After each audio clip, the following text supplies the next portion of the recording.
अस्सलाम वालेकुम वरहमतुल्लाह।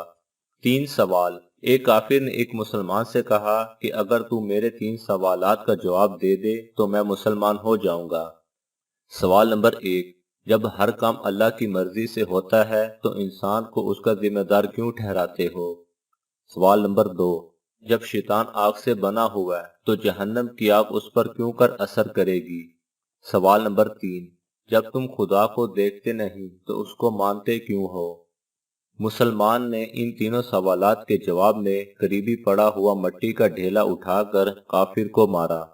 काफिर को बहुत गुस्सा आया। उसने काजी के पास इसका मुकदमा दायर किया। काजी ने मुसलमान को बुलाया और उससे पूछा कि तुमने सवालात के जवाब में मट्टी का ढेला क्यों मारा?